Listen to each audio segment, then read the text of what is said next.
Hello, everyone. Welcome to this service for the Community Church of New York. Is this better? Yes.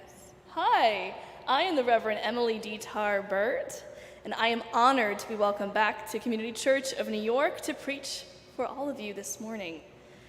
I was a field education intern many years ago in 2013, and I'm grateful to be with everyone this morning. It's lovely to see your faces and to be with you today.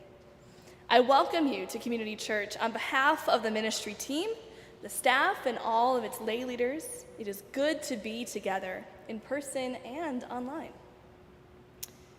Community Church of New York is a multiracial, multicultural, multi-generational congregation with a vision and a commitment to build a world grounded in equity and inclusion. Today's worship team also includes Darnell White, our musician in residence. Thank you, Darnell. And we will have a simple order of service available for you when you processed in. If you need it, let someone know. For those of you with smartphones or attending online, please go to our website, ccny.org, and download our program. And I invite you to sing our opening hymn together. Please rise in body or in spirit, grab your gray hymnal, and sing with us, number 347, Gather the Spirit. I will sing with you.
You may be seated.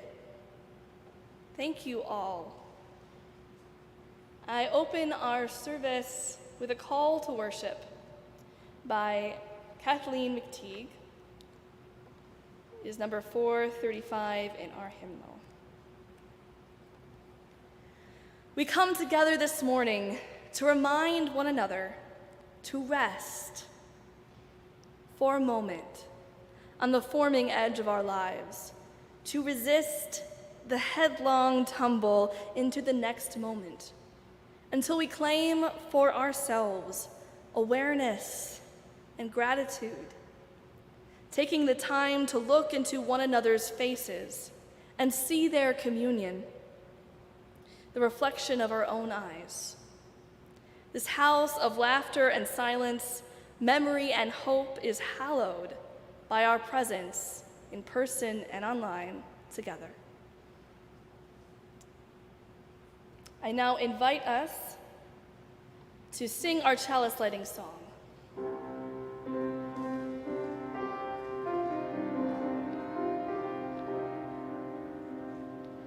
Rise up, O flame, by thy light glowing, show to us beauty, vision, and joy. Rise up, O flame, by thy light glowing, show to us beauty, vision, and joy.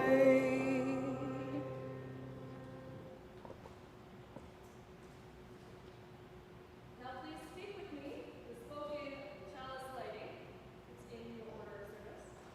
We light this candle, the flame of our heritage, and may it ignite hope in our lives, in our community, and in the world.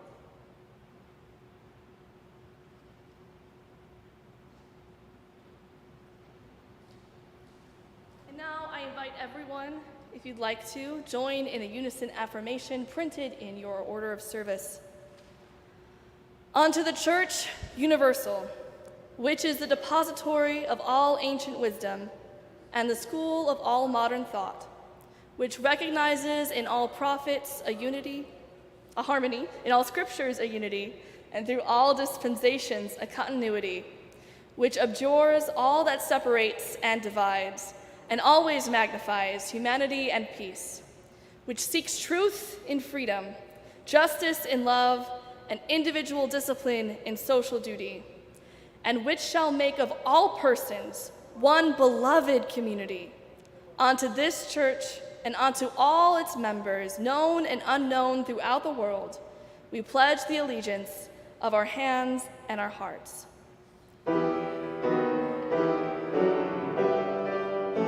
Join in the doxology. From all that dwell below the skies, let words of love and peace arise. Alleluia, alleluia. Let joyful songs of praise be sung through every land on every tongue. Alleluia, alleluia, alleluia, alleluia, alleluia.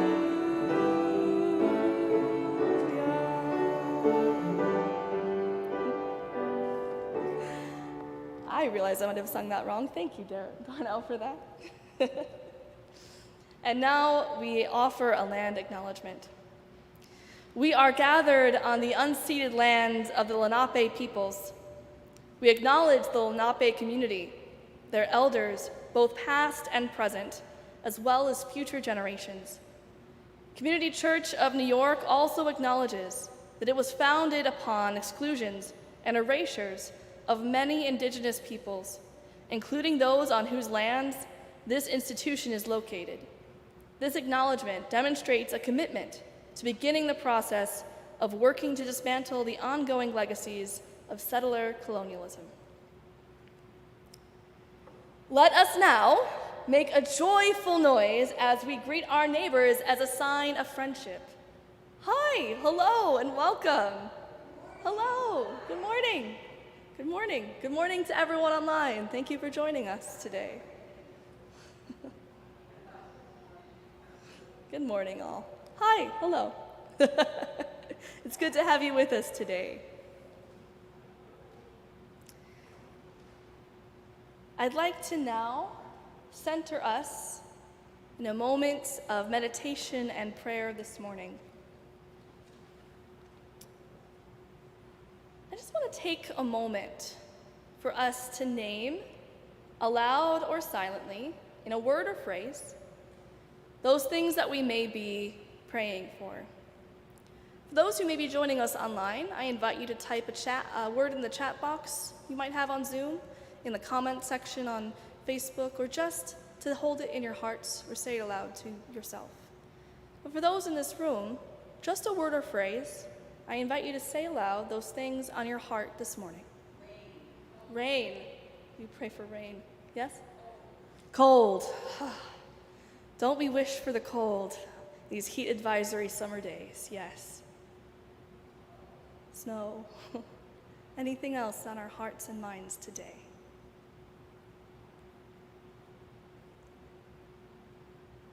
I know I'm thinking of the Ukraine today, praying for the ongoing war there.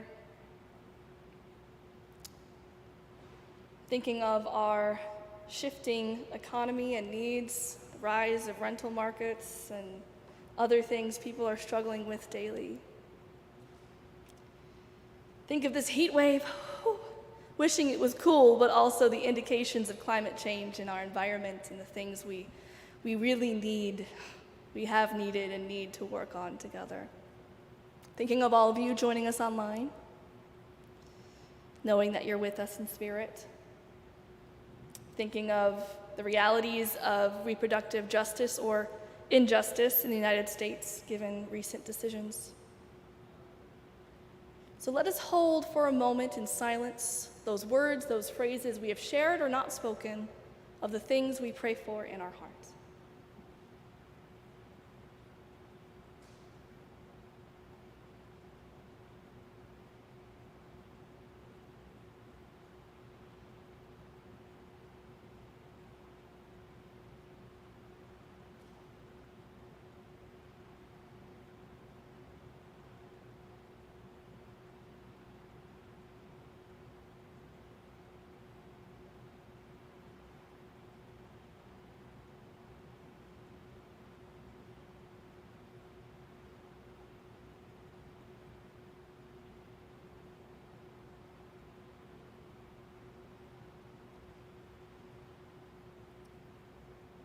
I'm grateful for the silence. I'm grateful for all of us here together, in person, virtually, in spirit, and in body, present with each other as we share our meditations and as we share our gratitudes. And as I think about the importance of gratitude, I want to share words of thanks by Eugene O. Pickett. We give thanks this day. I invite you, if you feel so moved, to repeat with me the words, "We give thanks this day," when I say it. For the expanding grandeur of creation, worlds known and unknown, galaxies beyond galaxies, filling us with awe and challenging our imaginations, we give thanks this day. For this fragile planet Earth, its times and its tides, its sunsets and seasons, we give thanks this day. We give thanks this day. For the joy of human life, its wonders and surprises, its hopes and achievements, we give thanks this day. Thanks this day. For our human community, our common past and future hope, our oneness transcending all separation, our capacity to work for peace and justice in the midst of hostility and oppression, we give thanks this day. We give thanks this day.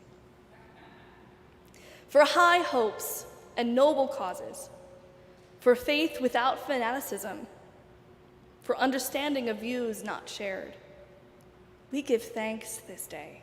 We give thanks this day. For all who have labored and suffered for a fairer world, who have lived so that others might live in dignity and freedom, we give thanks this day. We give thanks this day. For human liberty and sacred rights, for opportunities to change and grow, to affirm and choose, we give thanks this day. We pray that we live not by our fears, but by our hopes, not by our words, but by our deeds. May it be so. I invite you to join in singing with me and to rise in body or spirit and sing hymn number 94, "What is This Life?" found in your gray hymnal.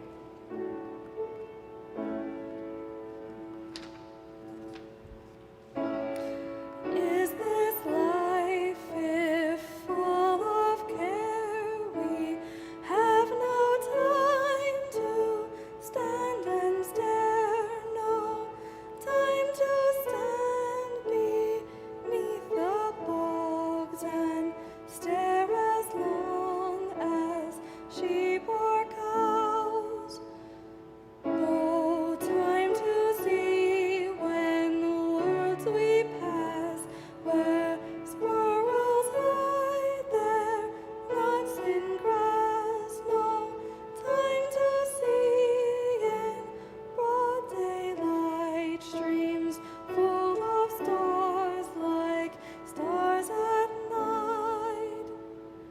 No time to turn at beauty's glance and watch her feet, how they can dance. A poor life this, if full of care, we have no time to stand and stare.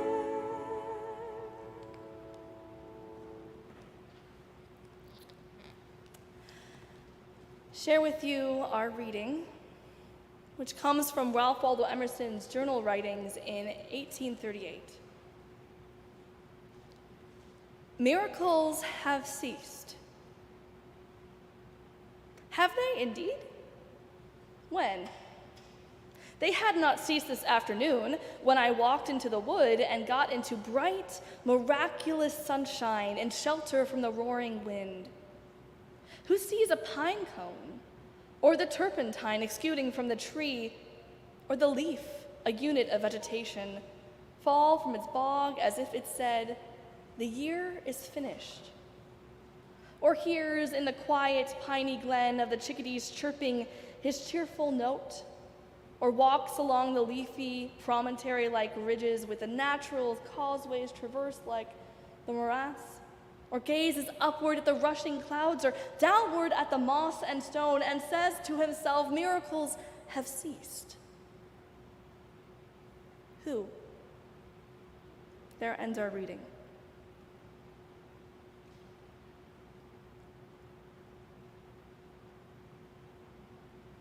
Have miracles ceased? There are plenty of days where I believe that miracles have ceased. When I'm caught up in the doldrums of everyday life, taking one more subway in this hot heat, and I walk into the car and it happens to have no AC. I should have known not to go into the car because no one was in there.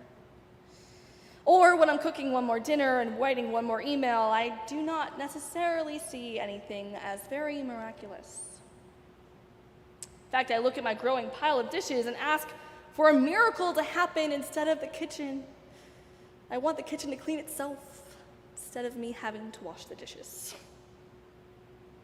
And yet, even in the regular doldrums of life, I find myself telling people, "Oh, that was awesome. That was wonderful." I say it a lot, actually. Part of the reason why I use it in my speech is because I want to tell people it's exciting, it sounds good, or I liked it. But I wonder what would happen if I actually took the words for what they meant. Awesome, wonderful, full of wonder, full of awe. If I were to really think about life as wonderful or filled with wonder, I would have to insist that miracles exist. I would have to reflect on the things in my life with awe, to change my perspective about what constitutes as ordinary or extraordinary, what makes up a miracle, what deserves reverence. I would have to invest in spiritual practice. Have miracles ceased? Cultivating reverence for life seems like something that should be easy for a minister. I mean, our title is literally reverend, meaning reverent. But I acknowledge that when I'm running and missing the ferry, like what I do when I serve the Unitarian Church of Staten Island, I'm not very reverent. In fact, in most of my everyday life, I'm probably not. And part of what catches me is the myth of what I think reverent looks like. Our reading from Emerson beautifully illustrates the miracles, the beauty of nature. And please understand this about Ralph Waldo Emerson. He's reacting to the fundamentalism and the secularism of his time. People said to believe in religion, you either have to be conservative Christian Puritan or you give it up and you're a scientist. And Emerson was finding a third way. Have miracles ceased? No, I can look to nature and believe in my spirituality and in God. He was a transcendentalist, showing a different way of having faith. He was encouraging people to look for the sacred and beautiful in their everyday life, especially in nature and the world around them right at their front door. Throughout my childhood, I loved Emerson and Thoreau's writings. I ate them up. Just as much as I lived and loved the wooded landscape of Ohio, the ponds and the parks that would be my childhood playground. And somewhere in my childhood, I learned not the lesson of this reading, to find the miraculous in your everyday life, but a myth that it taught me. The myth that to be spiritual, one should commune with nature, or master meditation, or learn the art of prayer. For some reason, I learned that spirituality became an escape, something other than the ordinary, something that could be a craft or an art to be perfected. In fact, that the holy or sacred was something found outside of everyday life, something other or perfect instead of present. Understand me, there's absolutely nothing wrong in finding spirituality in nature walks or transcendentalism, or in mastering meditation, or in dedicating time regularly to practice prayer. Spirituality and cultivating awe comes in many different forms across the world, and all of them are beautiful. But it's misguided to believe that there is only one way to be spiritual. And this myth is a strong one.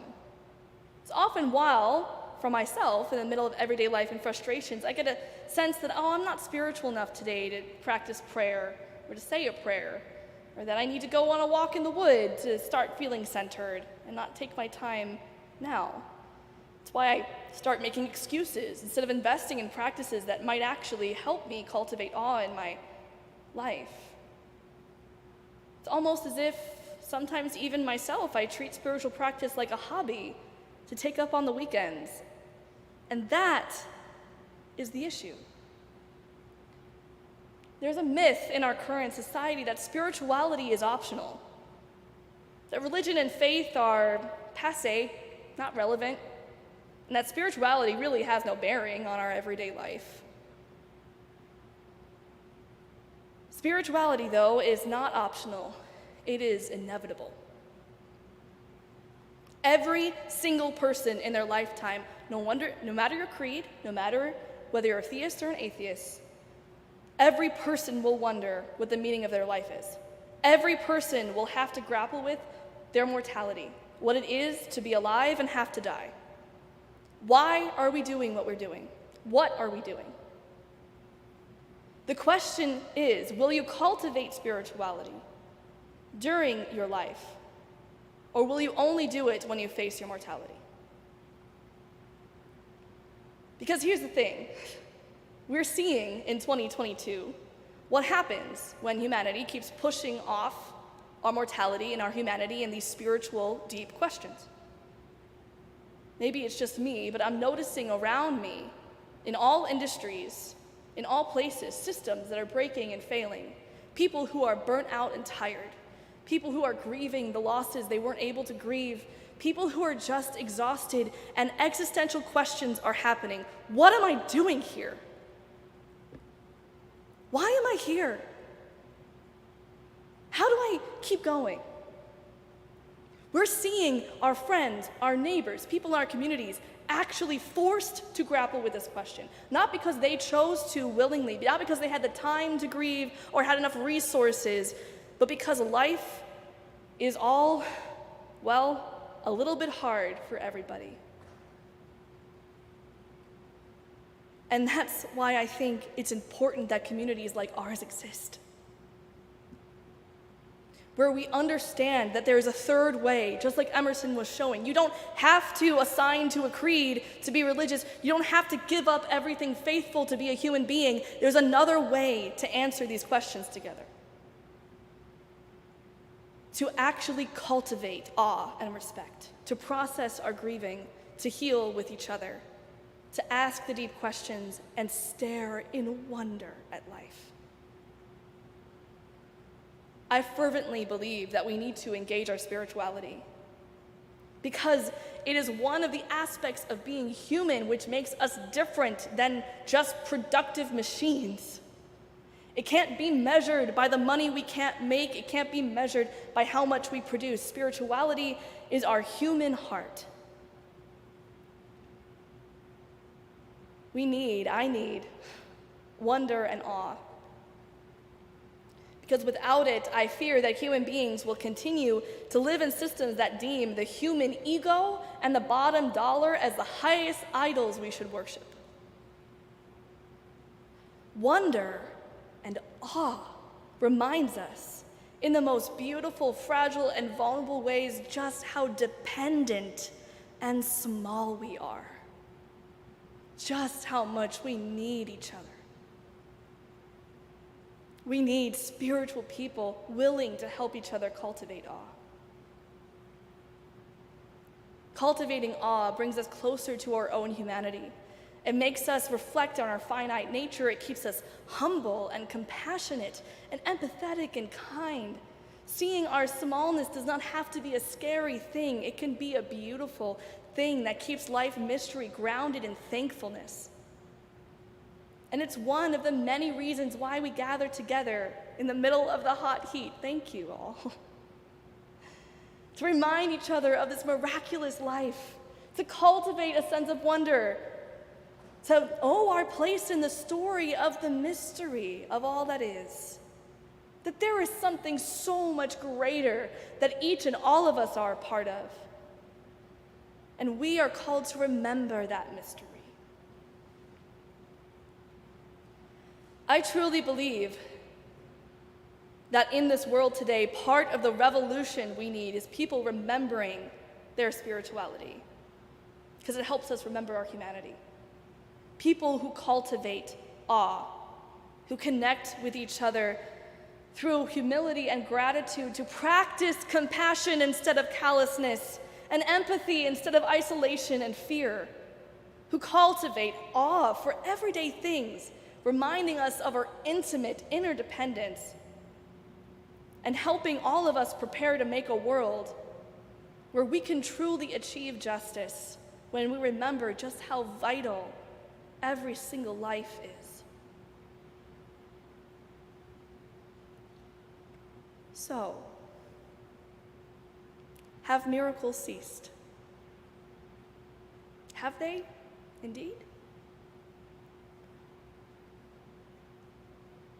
Do you know just how many cells make up the skin of the palm of your hand? Do you know just what unique and specific combination of DNA had to come together to make you be here right now? Do you know all of the histories, all of the encounters that made it possible for you to breathe? Do you see that history when you go about your day? The feet, the hands of the masons who built this building, the art and the dedication of each and every window, the history of countless people who built every single stone. Do you see it? We live in a miracle.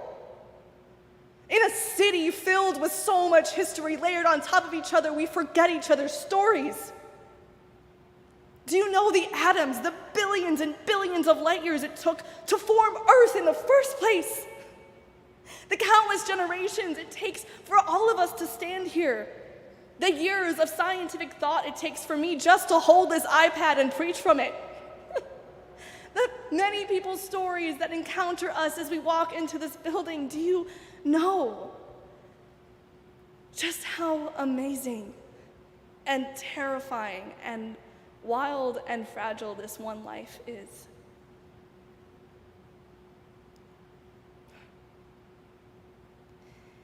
It doesn't need to be perfect to be a miracle. Life doesn't need to be ordered or clean to be beautiful. You don't need to be whole to be holy. Because everything And I mean everything, from the microphone I'm speaking at, to the walkers in front of you, to the hymnals in your hand, to the pine tree down the street, has so many atoms and molecules and stories and pieces of stardust for any of us to explain. Everything is filled with awe.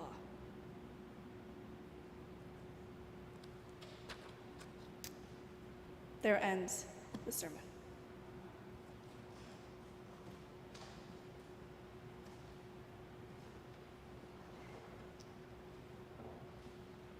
I say that, and then I have to come back because there's not a worship associate today. We are supporting the ministry of this community. Life at Community Church is active, whether we are online or in person. It is our hope that wherever you're able to, in whatever way you're comfortable engaging in the mission and ministry of this church, that we have provided opportunities for you. Every Sunday we pray together and we hold up the concerns that you're carrying with you. If you'd like to submit those concerns in advance, you can do that on our website. Please click the prayer request on the top menu. This is the third annual Summer Youth Justice Art Show for Gallery 35 and Community Church Religious Education. In See You, See Me, youth ages 14 through 17 use photography to explore concepts of identity expression and identity oppression. In a national climate where laws around individual rights are tightening, See You, See Me offers personal perspectives of identity from youth rooted in the first Unitarian principle, the inherent worth and dignity of every person. That exhibit sounds fantastic. We are a 7-day church, and most of our programming happens on Zoom. If you'd like to connect with other UUs, please check the website and your program for the schedule. And every Sunday, we pass the basket to support the many ministries of this congregation. Our spiritual home thrives as a result of our generosity, our time, our talent, and our treasure. We receive these gifts, the small miracles they are, in gratitude.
Thank you, Darnell.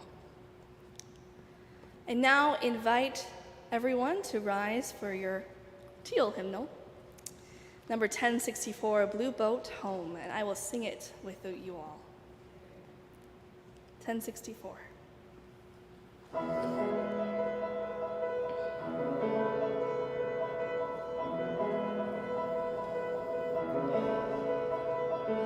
Go below me, I feel no motion, standing on these mountains and plains, far away from the rolling ocean.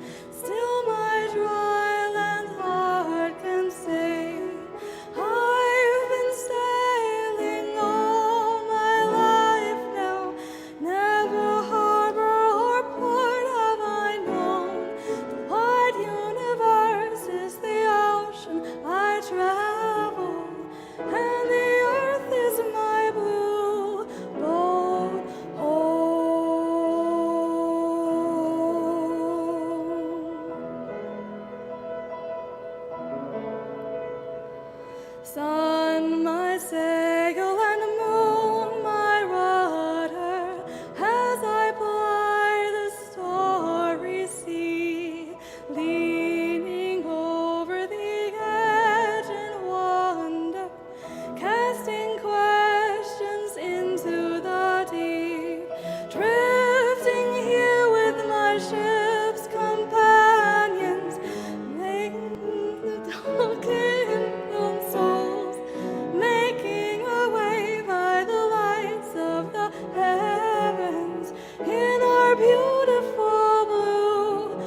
Now, please join us in our chalice extinguishing words that should be in your order of service. Knowing how quickly the flame of truth may be extinguished, how easily the chalice of fellowship broken, let us be vigilant in faith, keep peace in our hearts, and make care for one another the watchword of our lives together, so our light goes out.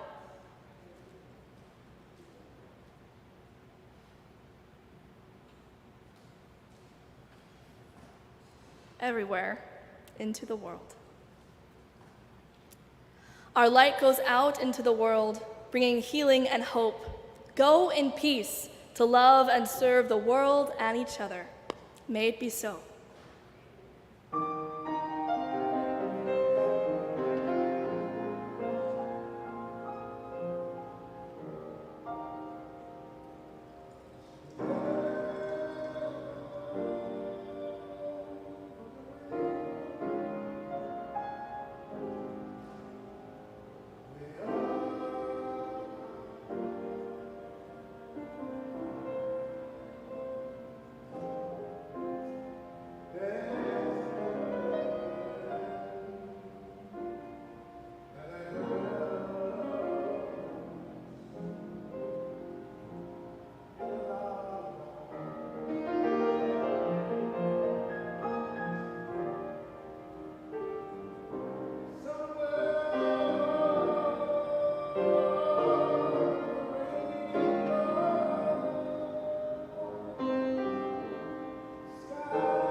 We have some cups and some water. Would you like some water?